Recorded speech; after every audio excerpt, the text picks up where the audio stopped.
Welcome friends, welcome again. इस video में हम बात करेंगे reforms of the UN after the cold war. हम यूनाइटेड नेशन की बात कर रहे थे लास्ट वीडियो में कि वो कैसे बना, क्या उसकी रिस्पॉन्सिबिलिटीज़ होनी चाहिए और क्यों उसको बनाया गया था। अब हम बात करते हैं कि हमने बात की थी कि उसको रिफॉर्म करने का एक बड़ा एक डिबेट चल रही है।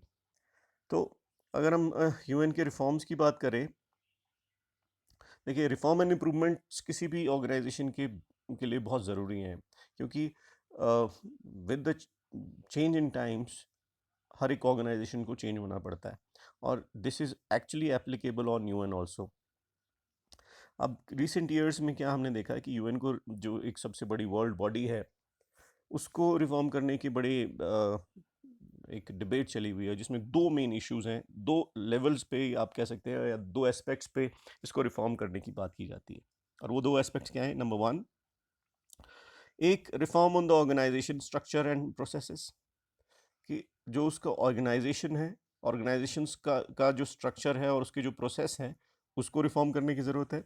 And second is a review of the issues that fall within the jurisdiction of the organization, कि जो यूएन की जुरिस्डिक्शन है उसमें क्या क्या फॉल करता है, इसको भी एक बार रिफॉर्म करने की ज़रूरत है। Almost everyone is agreed that both aspect of reforms are necessary. What they cannot agree on is precisely what to be done, how it is to be done and when it is to be done. सभी लोग सहमत हैं इस बात को लेकर कि ये दोनों जो एस्पेक्ट है रिफॉर्म्स के, इन पे रिफॉर्म होना चाहिए। लेकिन जहाँ पर एग्री नहीं करते वो क्या है?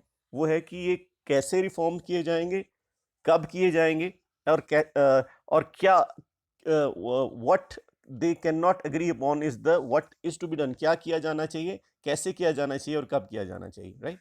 सो ऑन द, अगर हम पहले एस्पेक्ट की बात करें, reforms of the structure and processes, उसके बारे में क्या है?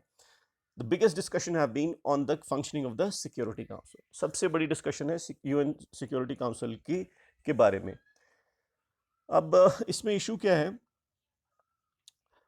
देखिए, जब ये यूनाइटेड नेशन बना तो उस वक्त जो है 5 परमानेंट मेंबर इसमें दिए गए और 10 नॉन परमानेंट मेंबर दिए गए।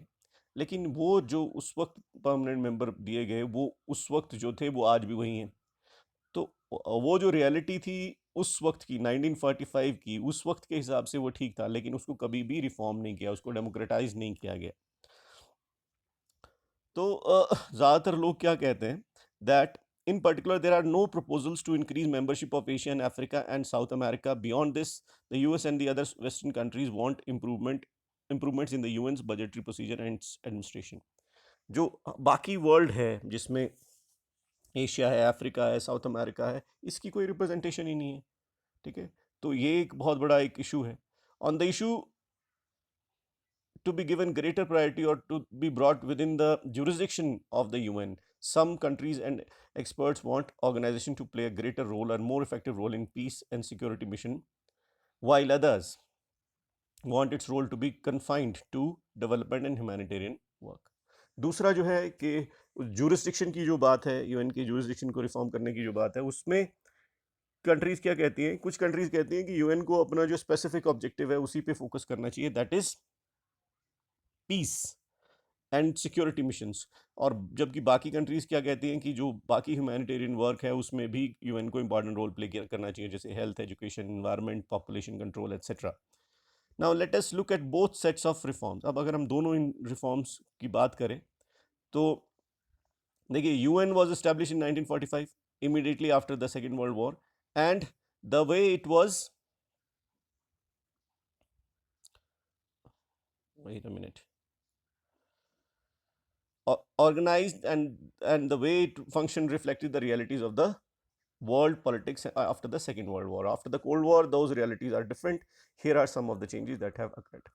मैंने जैसे आपको कहा था कि जब यूएन बना उस वक्त की रियलिटी के हिसाब से उनको 5 परमानेंट मेंबर बना दिया, लेकिन आज के वर्ल्ड की रियलिटी वो नहीं है ना? कितने ऑलमोस्ट 75 ईयर्स हो चुके हैं। तो 75 ईयर्स पहले जो बात थी वो आज नहीं है। तो आज बहुत सारी चेंजेस इन सब सालों में वर्ल्ड में हुई हैं, और इसलिए इसको रिफॉर्म करना ज़रूरी है। और वो चेंजेस क्या हैं? देखिए, सबसे पहला चेंज क्या है सोवियत यूनियन कोलैप्स हो गया है ना, आपको पता है। फिर यूएस टुडे हम स्ट्रॉन्गेस्ट पावर है अभी, अब only super power in the world है, नो डाउट चाइना ने उसको अब चैलेंज कर दिया है। The relationship between Russia, the successor to the US Soviet Union and the US is much more cooperative. आज जिस तरह की पहले की एनिमोसिटी का एक रिलेशनशिप था रशिया और सोवियत यूनियन में, अब वो वैसा नहीं है, ठीक है। आज का जो उनका रिलेशनशिप है वो काफ़ी कोऑपरेटिव है।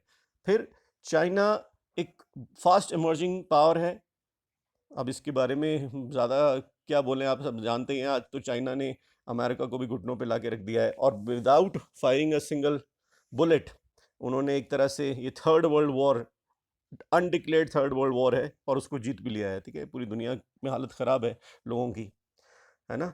और India is also growing rapidly, ये एक और रियलिटी है वर्ल्ड की। Then economies of Asia are growing at an unprecedented rate. Asia की इकोनॉमी, जो हमने आसियान के बारे में बात किया था, बड़े अनप्रेसिडेंटेड रेट से वो ग्रो कर रही हैं। And many new countries have joined the UN as they become independent from the Soviet Union or former communist states in Eastern Europe. जो नए नेशंस एग्जिस्टेंस में आए after the disintegration of USSR, उन नए Nations ने इसको UN को join किया है, तो नए प्लेयर्स आ गए हैं वर्ल्ड में। A whole new set of challenges confront the world. आज जो चैलेंजेस हैं वो बहुत अलग अलग तरह के हैं, ठीक है, जिसमें जेनोसाइड है, सिविल वॉर है, एथनिक कॉन्फ्लिक्ट है, ठीक है, और टेररिज्म है, न्यूक्लियर प्रोलिफरेशन है, क्लाइमेट चेंज है, एनवायरमेंटल डिग्रेडेशन है, और एपिडेमिक्स हैं। अभी हम बात करें पेंडेमिक्स की, ठीक है। तो आप देख रहे हैं जैसे जिस तरह का आज का चैलेंज है, इस चैलेंज में आज पूरी दुनिया जिस हालत में है वो किसी से छुपी नहीं है। आप लोग भी सब न्यूज़ सुन रहे हैं, हम लोग घर में बैठे हैं, पूरी दुनिया के लोग घर में बैठे हुए हैं, और वो इसीलिए बिकॉज सिचुएशन इज सच। तो ऐसी सिचुएशन, ये जो रियलिटीज़ हैं वो बदल चुकी हैं। In this situation, in 1989, as the Cold War was ending, the question facing the world was, is the UN doing enough? Is it equipped to do what is required? What should it be doing, and how? What reforms are necessary to make it work better?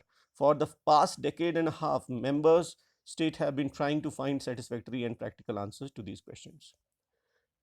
अब इतनी सारी changes आ चुके हैं 89 के बाद, तो क्या अब बहुत सारे सवाल हैं, उनको रिपीट मैं नहीं करूँगा, ट्रांसलेशन नहीं करूँगा। तो उन सब सवालों का जवाब क्या यूएन दे पा रहा है? This is a question, again a question mark. Reforms of structures and processes. अब दूसरी बात जो हमने बात की थी, एक reforms and structure and processes की, वो उसके बारे में हम बात करेंगे। While the case for reforms have widespread support, अब ये बात साफ है कि रिफॉर्म्स की ज़रूरत है, इसके स्ट्रक्चर को रिफॉर्म करने की ज़रूरत है, पर वो कैसे रिफॉर्म करेंगे, right. Let us examine the UN debate over reforms of the UN security council. अगर हम सिक्योरिटी काउंसिल रिफॉर्म करने की बात करें तो 1992 में यूएन जनरल असेंबली ने एक रेजोल्यूशन अडॉप्ट किया, और इस रेजोल्यूशन में क्या 3 मेन कंप्लेंट्स थी।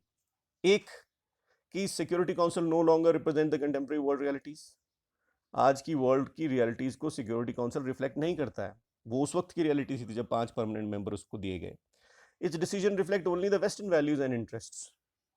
जो भी डिसीजन सिक्योरिटी काउंसिल लेते हैं वो सिर्फ वेस्टर्न वैल्यूज और इंटरेस्ट को ही रिफ्लेक्ट करते हैं, and it lacks equitable representation, और इसमें इक्विटेबल रिप्रेजेंटेशन नहीं है। इन view of these growing demands for restructuring of the UN, on January 1, 1997, the UN Secretary General Kofi Annan initiated an inquiry into how UN should be reformed. How, for instance, should new Security Council members are to be chosen? ठीक है, तो इन्हीं complaints पे coffee अनान ने, जब वो secretary general थे 97 में, उन्होंने एक इनिशिएशन लिया कि कैसे हम सिक्योरिटी काउंसिल के मेंबर्स को सिलेक्ट करेंगे। In these years since then the following are just some of the criterias. कुछ क्राइटेरियाज फॉरवर्ड किए गए कि क्या क्या कंडीशंस हो सकती है नए मेंबर को जो हम इंक्लूड करना चाहते हैं उनके लिए। एक, that the country should be a major economic power होना चाहिए, हो सकता है। एक बड़ी अगर मिलिट्री पावर हो, एक सब्सटेंशियल कंट्रीब्यूटर, एक बड़ा अच्छा कंट्रीब्यूटर हो यूएन बजट के लिए, पॉपुलेशन की टर्म्स में एक बड़ा नेशन हो, and nation that respect democracy and human rights हो, and a country that would make the council more representative of the world realities, diversity in terms of geography, economic system and culture, है ना, representation अच्छे से दे सके। तो अगर ये condition कोई नेशन पूरा करता है तो हम उसको एक सीट आप दे सकते हैं सिक्योरिटी काउंसिल में। ये एक प्रपोजल था, ये रिफॉर्म नहीं था, पर सिर्फ प्रपोजल था। अब अगर हम इसकी बात करें तो clearly each of these criterias have some validity. Government saw advantage in some criteria and disadvantage in others depending on their interest and aspirations. Even if they had no desire to be member themselves, countries would see that the criteria were problematic. अब अगर इन criterias की हम बात करें तो इसके advantages और disadvantages हैं, लेकिन फिर भी जो क्राइटेरिया है वो प्रॉब्लमेटिक है, मतलब इसमें क्लैरिटी नहीं है कहीं पर भी। वो कैसे? How big an economic military power did you have to be to qualify for security council membership? आपने बोल दिया इकोनॉमिक पावर बड़ी होनी चाहिए, लेकिन कितनी बड़ी इकोनॉमिक पावर हो? And what level of contribution would enable a state to buy its way into the council? क्या लेवल होना चाहिए कंट्रीब्यूशन का, ये भी कोई क्लैरिफाई नहीं है इसमें। Then was a big population, अब इसमें कहा गया बड़ी पॉपुलेशन होनी चाहिए, तो बड़ी पॉपुलेशन एक एसेट है या लाइबिलिटी है? If respect for democracy and human rights की अगर हम बात करें, जो कंट्रीज हैं वो एलिजिबल करेंगी किसी नेशन को यूएन मेंबर बनाने, सिक्योरिटी काउंसिल मेंबर बनाने के लिए, तो फिर तो बहुत सारी ऐसी कंट्रीज हैं जहाँ जिनका बड़ा एक्सीलेंट रिकॉर्ड है इस मामले में, खास तौर पे डेमोक्रेसी और ह्यूमन राइट्स के बारे में। सही। और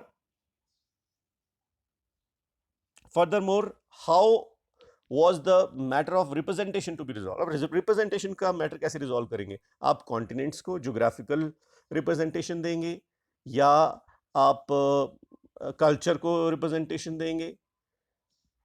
Should the representation on the other hand be by the region or sub-region? Sub-region या sub-region से हो, है ना? Why should the issue of equitable representation be decided by geographic? और हमेशा वो geographical representation से ही क्यों हम चुने?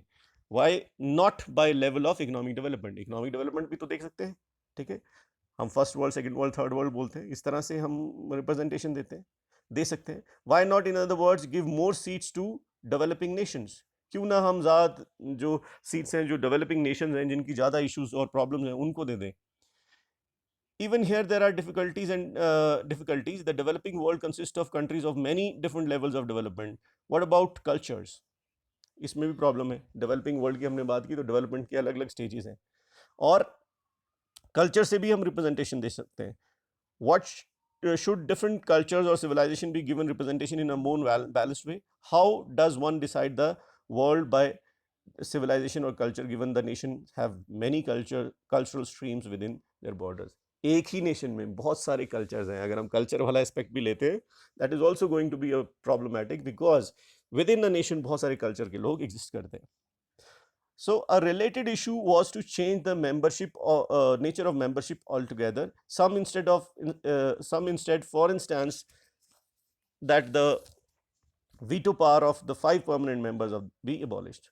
तो इस इशू को रिजॉल्व करने के लिए एक प्रपोजल ये भी था कि आप ये सब सारे क्राइटेरिया छोड़ो, आप सिर्फ जो परमानेंट मेंबर है इनकी जो वीटो पावर है वो खत्म कर दो। अब many perceive that veto to be a conflict with the concept of democracy and sovereign equality in the UN, and thought that the veto was no longer the right or relevant. एक concept of democracy and sovereignty के खिलाफ है, इसलिए veto power को खत्म कर देना चाहिए। In the security council there are 5 permanent member, आपको पता है 10 नॉन परमानेंट मेंबर होते हैं, और जो यूएन चार्टर है वो कहता है जो 5 परमानेंट मेंबर है इनके पास वीटो पावर है, और यही उनकी एक प्रिविलेज है। एक नंबर 1 वो वीटो पावर है, नंबर 2 उनके पास परमानेंसी है ना, परमानेंट मेंबर्स हैं, उनको हटाया नहीं जा सकता। Non permanent members serve for only 2 years, और उसके बाद they give way to the newly elected members. एक कंट्री जो एक बार नॉन परमानेंट इलेक्ट हुई, एकदम immediately after completing the term दोबारा इलेक्ट नहीं हो सकती।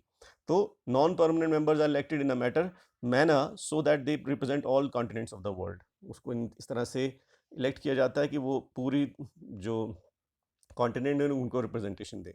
अब the non permanent member do not have veto power, जो नॉन परमानेंट मेंबर है उनके पास वीटो पावर नहीं है।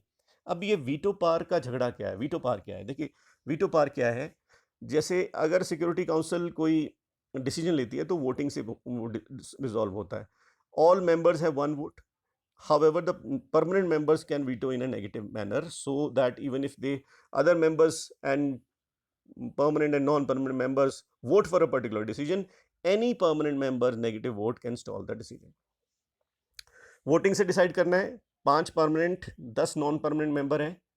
अब मान लीजिए सब लोगों ने वोट डाल दिया in favour of the decision, लेकिन परमानेंट मेंबर में से किसी ने एक ने भी नेगेटिव वोट दे दिया, मतलब उसने नो कर दिया, तो वो पूरा डिसीजन जो है वो रुक जाएगा, स्टॉल हो जाएगा।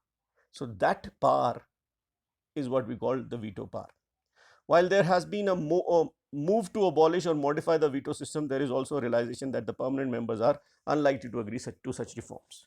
डिबेट बहुत ज़्यादा है इसको हटाने की, लेकिन ये बहुत पॉसिबिलिटी है कि जो परमानेंट मेंबर है वो कभी भी अग्री नहीं करेंगे इस बात को कि उनकी जो वीटो पावर है या स्पेशल प्रिविलेज है ये जो खत्म हो जाए। उसका रीज़न क्या है? दैट उनके पास अगर वीटो पावर नहीं रहेगी तो they would lose interest in the world body, और जो वो करना चाहते हैं वो आउटसाइड दिस यूनाइटेड नेशन भी कर लेंगे। वो उनको कोई रोक नहीं सकते। हमने जैसे बात की है कि यूएन जो है वो तभी इफेक्टिव है अगर इसके मेंबर्स जो है वो इफेक्टिवली काम कर रहे हैं। So I think this is done this topic. अब अगले वीडियो में हम बात करेंगे jurisdiction of the UN. I hope आपको ये वीडियो अच्छा लगा होगा, और कैसा लगा ज़रूर बताएं, और thank you so much, take care.